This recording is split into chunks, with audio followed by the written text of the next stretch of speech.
بسم اللہ الرحمن الرحیم نحمدہ ونصلی ونسلم علی رسولہ الکریم اما بعد ورابعها المشاہدات وهي قضايا يحكم فيها بواسطة المشاہدة والإحساس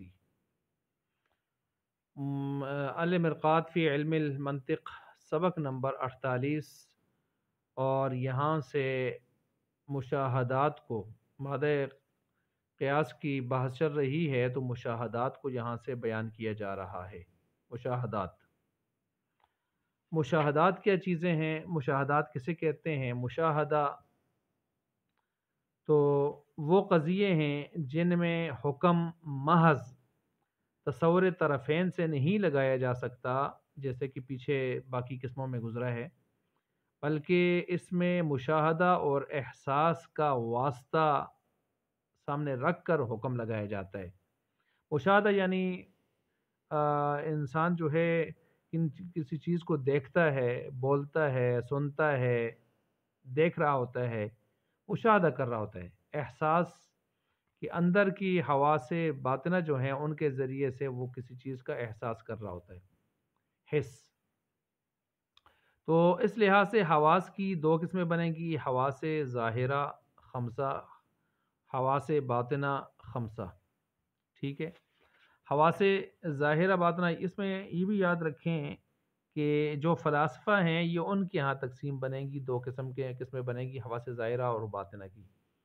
لیکن جو متکلمین ہیں وہ حواس باطنہ کو نہیں مانتے، وہ اس کا انکار کرتے ہیں، تو ان کے ہاں کلیات اور جزیات دونوں کا ادراک عقل کے ذریعے سے ہوتا ہے، عقل کے ذریعے سے ہوتا ہے۔ وہ حواس باطنہ کے انکاری ہیں، صرف عقل کو مانتے ہیں۔ تو کلیات جزیات کا ادراک ان کے ہاں جو ہوتا ہے وہ کیسے ہوتا ہے؟ عقل سے ہوتا ہے۔ صحیح ہو گیا؟ اچھا،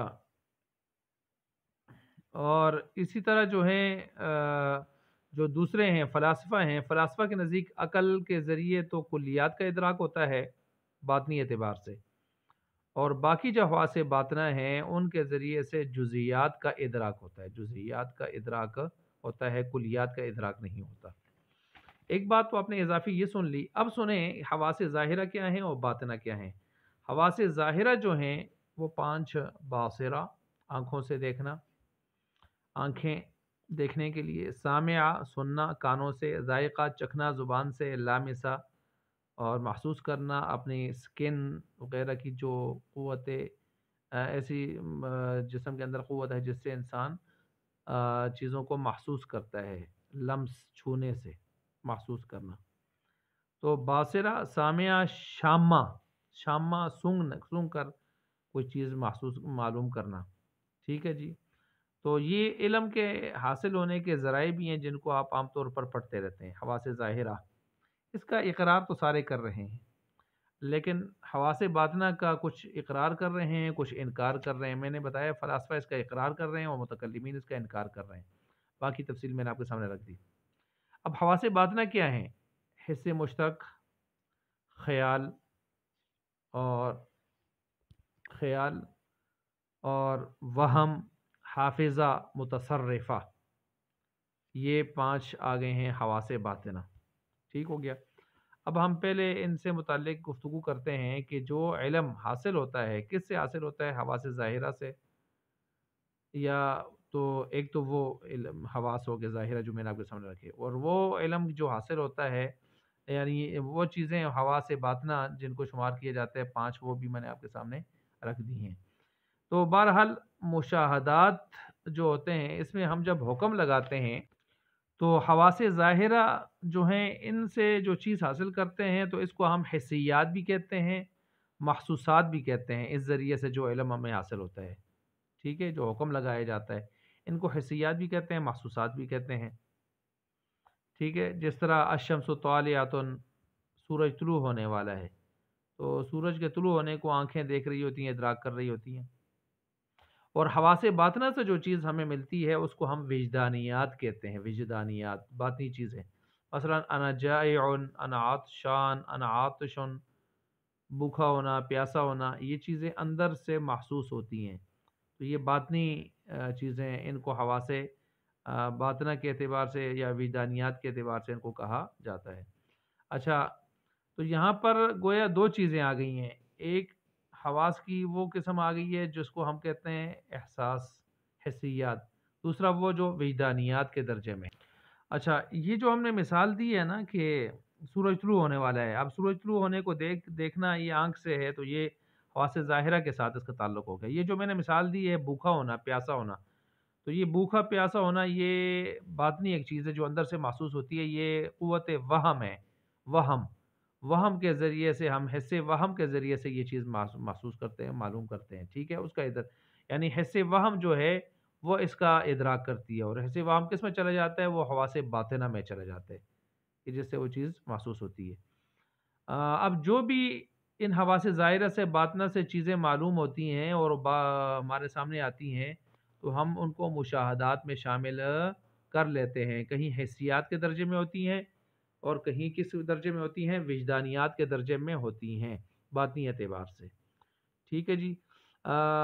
اب مثال کے طور پر باصرہ آنکھوں سے دیکھ کر، سامعہ سن کر کانوں سے، شامہ زبان سے چکھ کر، شامہ جو ہے اس میں ناک سے سونگھ کر، اور ذائقہ جو ہے وہ زبان سے چکھ کر، اور لامسہ یہ چھو کر محسوس جو ہے معلوم کی جاتی ہے۔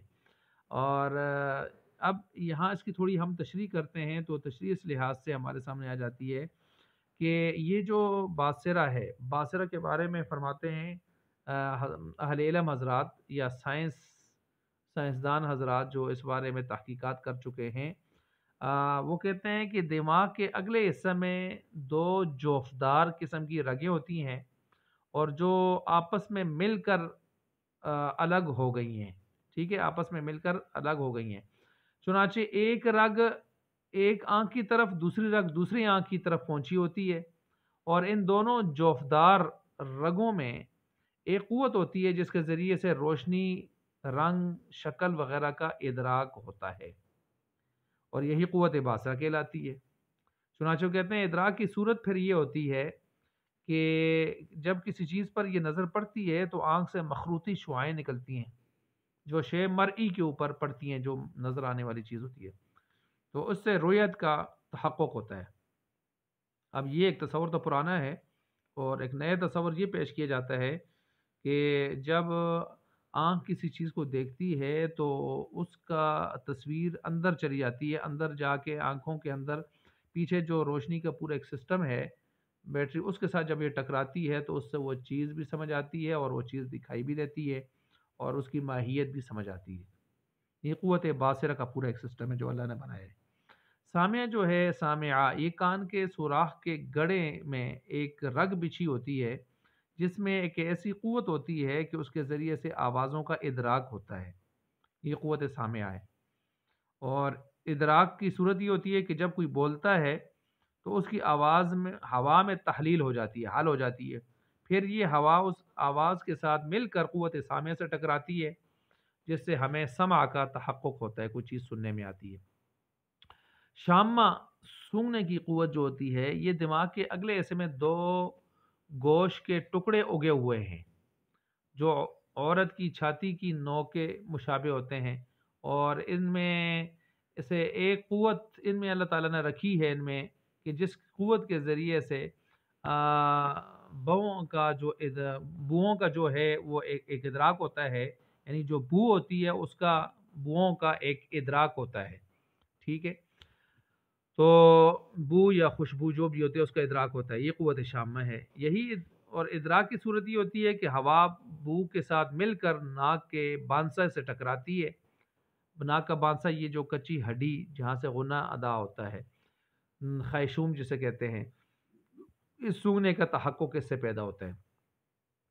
اور ذائقہ جو ہے زبان کے جرم یعنی جسم پر ایک رگ بچھی ہوئی ہے، اس رگ میں ایسی قوت اللہ تعالیٰ نے رکھی ہے کہ جس کے ذریعے سے مزہ کا ادراک کیا جاتا ہے، اور یہی قوت ذائقہ ہے، اور اس کی ادراک کی کیفیت یہ ہوتی ہے کہ جب کوئی چیز منہ میں رکھی جاتی ہے تو لعاب اس کے ساتھ مل کر اس رگ تک پہنچتا ہے، جیسے ہی تو چکھنے کا تحقق ہو جاتا ہے، یعنی وہ چیز اس کا ذائقہ محسوس ہو جاتا ہے۔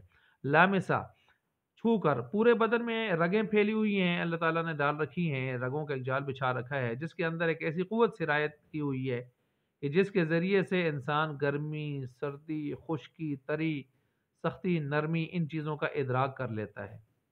ٹھیک ہے، کہیں بیٹھا نرم جگہ ہوئی تو محسوس ہو جاتا ہے کہ نرم جگہ ہے، کہیں بیٹھا سخت جگہ ہے تو محسوس ہو جاتا ہے کہ سخت جگہ ہے، ٹھنڈی جگہ ہے، گرم جگہ ہے، یہ انسان محسوس کر لیتا ہے۔ اللہ نے پورے جسم میں رگیں ایسی پھیلائی ہوئی ہیں کہ ان میں ایسی قوت اللہ تعالیٰ نے ڈال دی ہے، وہ قوت سرایت کر گئی ہے کہ جن سے جیسے ہی ٹچ ہوتا ہے، مس ہوتا ہے، تو وہ جسم محسوس کر لیتا ہے کہ اس وقت کا ٹمپریچر، درجہ حرارت یا برودت اس وقت کیا ہے۔